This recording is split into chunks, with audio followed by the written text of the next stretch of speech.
ओम गंग गणपतये नमो नमः। श्रीमद्भागवत महापुराण प्रथम स्कंद अथ क्या 200 अध्याय 11वां अध्याय। द्वारका में श्री कृष्ण जी का राजोचित स्वागत। सूतो वाचा अनर्तान स उपृज्य स्वधान्यपतान स्वकान दद्मो दर्वरंग तेषांग विषादंग समिन स उच्चकाशे धवलोदरे दरो अप्युकृत क्रमस्य धोरण शोष सोनिमा दाक्षम धान कर कंस संस्कृत यथाब्ज कल हंस उत्सवन। अर्थात सूर्य जी कहते हैं श्री कृष्ण ने अपने समृद्ध आनंद देश में पहुंचकर वहां के लोगों की विरह वेदना नाम बहुत कुछ शांत करके अपना श्रेष्ठ पांचजन नामक शंख बजाया। भगवान की ओठों के लाली से लाल हुआ श्वेत वर्ण का शंख बजते समय उनके कर कमलों में ऐसा शोभामान हुआ जैसे लाल रंग के कमलों पर बैठ के कोई राज संस उच्च स्वर से मधुर गान कर रहा। भगवान के शंख की ध्वनि संसार के भय को भयभीत करने वाली थी। उसे सुनकर सारी प्रजा अपने स्वामी श्री कृष्ण के दर्शन की लालसा से नगर के बाहर निकल आई। भगवान श्री कृष्ण आत्माराम है, वह अपने आत्मलाभ से सदा सर्वदा पुष्टकाम है। फिर भी जैसे लोग बड़े आदर से भगवान सूर्य को भी दीपदान करते हैं, वैसे अनेक प्रकार के भेंटों से प्रजा ने श्री कृष्ण का स्वागत किया। सबके मुख कमल प्रेम से खिल उठे। वे हर्ष गदगद बानी से सबके हृदय और संरक्षक भगवान श्री कृष्ण को ठीक वैसे ही स्तुति करने लगे जैसे बालक अपने पिता से अपनी तोतली बानी में करता है। स्वामीन, हम आपके उन चरण कमलों को सदा सर्वदा प्रणाम करते हैं जिनकी वंदना ब्रह्मा शंकर और इंद्र तक करते हैं, जो इस संसार में परम कल्याण चाहने के लिए सर्वोत्तर आश्रय है, जिनका शरण ले लेने पर परम समर्थ काल का भी एक बाल बाका नहीं कर सकता। विश्व भावन, आप ही हमारे माता सुहित स्वामी और पिता हैं, आप ही हमारे सद्गुरु और परम आराध्य देव हैं। आपकी चरणों के सेवा से हम कृतार्थ हो रहे हैं, आप ही हमारा कल्याण करें। आहा, हम आपको पाकर सनाथ हो गए हैं, क्योंकि आपके सर्व सौंदर्य सार अनुपम रूप का हम दर्शन करते हैं। कितना सुंदर मुख है, प्रेम पूर्वक मुस्कान से स्निग्ध चितवन, यह दर्शन तो देवताओं के लिए भी दुर्लभ है। कमल नयन श्री कृष्ण, जब आप अपने बंधु बांधवों से मिलने हस्तिनापुर अथवा मथुरा से चले जाते हैं, तब आपके बिना हमारा एक एक क्षण कोटि कोटि वर्षों के समान लंबा हो जाता है। आपके बिना हमारी दशा वैसी हो जाती है जैसे सूर्य के बिना आँखों के। भक्तवत्सल भगवान श्री कृष्ण की प्रजा के मुख से ऐसे वचन सुनते हुए और अपनी कृपा में दृष्टि से उन पर अनुग्रह की वृद्धि करते हुए द्वारका में प्रदर्शित हुए। जैसे नाग अपनी नगरी भोगवती पतालपुरी की रक्षा करते हैं, वैसे भगवान की वो द्वारकापुरी भी मधु भोज दशार अहर कुकुर अंधक और वंशी यादव से, जिनके पराक्रम की तुलना किसी से भी नहीं की जा सकती, सुरक्षित थी। वह पूरी समस्त ऋतुओं के संपूर्ण वैभव से संपन्न एवं पवित्र वृक्षों लताओं के कुंजों से युक्त थी। स्थान स्थान पर फलों से पूर्ण उद्यान, पुष्प वाटिकाएं एवं कीड़ा बनते, बीच बीच में कमल युक्त सरोवर नगर की शोभा बढ़ा रहे थे। नगर के फाटकों, महल के दरवाजों और सड़क पर भगवान के सौगात बंधनवारें लगाई गई थी।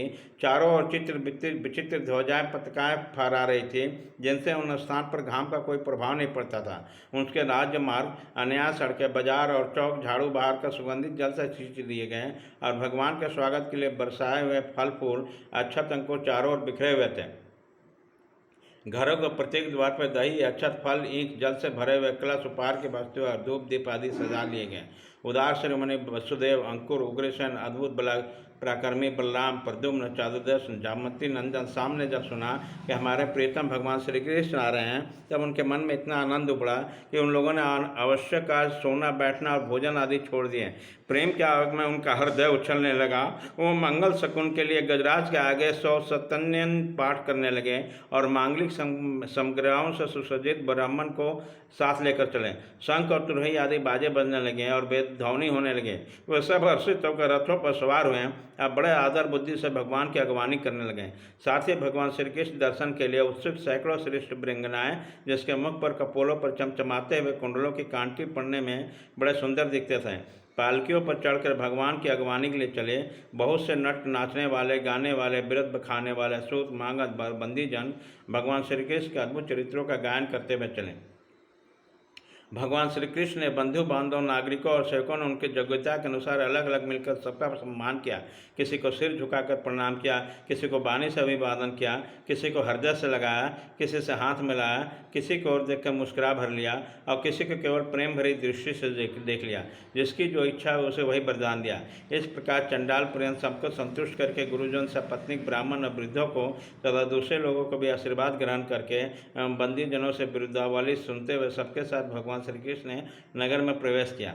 शौनक जी जिस समय भगवान राजमार्ग से जा रहे थे उसी समय द्वारका के कुल कमनियों भगवान के दर्शन को ही परमानंद पाकर मानकर अपनी अटरियों पर चढ़ गई। भगवान का वक्षस्थल मूर्तिमान सौंदर्य लक्ष्मी का निवास स्थान है। उसका मुखारबिंद नेत्रों के द्वारा पान करने के लिए सौंदर्य सुधा से भरा हुआ पात्र है। उसकी भुजाएं लोकपालों की भी शक्ति देने वाली है। उनके चरण कमलों का भक्त परमहंसों के आश्रय देने वाला है। उनके अंग अंग का शोभा का धाम है। भगवान की इस छवि को द्वारकावासी नित्य निरंतर निहारते रहते हैं, फिर भी उनकी आंखें एक क्षण के लिए भी तृप्त नहीं होती थी। द्वारका के राजपथ पर भगवान श्री कृष्ण के ऊपर श्वेत चरण का छत्र तना हुआ था। श्वेत चार डोलाए जा रहे थे। चारों ओर पुष्पों की वर्षा हो रही थी। वे पीताम्बर और वनमाला धारण किए हुए थे। इस समय वे ऐसे शोभामान हुए मानो श्याम वेग एक ही साथ सूर्य चंद्रमा इंद्रधनुष और बिजली से शोभामान है। भगवान सबसे पहले अपने माता पिता के महलों में गए। वहाँ उन्होंने बड़े आनंद से देव आदि सातों माताओं के चरणों पर सिर रख के प्रणाम किया और माताओं ने हृदय में लगाकर गोद में बैठा लिया। स्नेह के कारण उनके स्तनों से दूध की धारा बहने लगी। उनका हृदय हर्ष से विहल हो गया। वो आनंद के आंसुओं से उनका अभिषेक करने लगी। माता की आज्ञा लेकर वो समस्त भोग सामग्रियों से संपन्न श्रेष्ठ भवन में गए। उनके 16,000 पत्नियों के अलग अलग महल थे। अपने प्राणनाथ भगवान श्री कृष्ण को बहुत दिन बाद रहने को बाहर आया देखकर रानियों को हृदय में बड़ा आनंद हुआ। वहाँ उन्हें देखकर वे एकाएक ध्यान छोड़कर उठ के खड़े हुए। उन्होंने केवल आसन को नहीं बल्कि उन नियमों को भी त्याग दिया था जिन्होंने अपने पति के प्रवासी होने पर ग्रहण किया था। उसी समय उनके मुख और नेत्रों में लज्जा छा गई। भगवान के प्रति उनका भाव बड़ा गंभीर था। उन्होंने पहले मन ही मन फिर नेत्रों के द्वारा तत्पश्चात पुत्रों के बहाने शरीर से उनका आलिंगन किया। शौनक जी उनके नेत्रों में जो प्रेम के आंसू छिलक आए उन्हें संकोच उन्हें बहुत रोका, फिर भी व्यवस्था कारण वो ढलक गए। यद्यपि भगवान श्री कृष्ण एकांत में सर्वदा उनके पास ही रहते थे, तथापि उनके चरण कमल उनके पद पद पर नए जान पड़ते थे।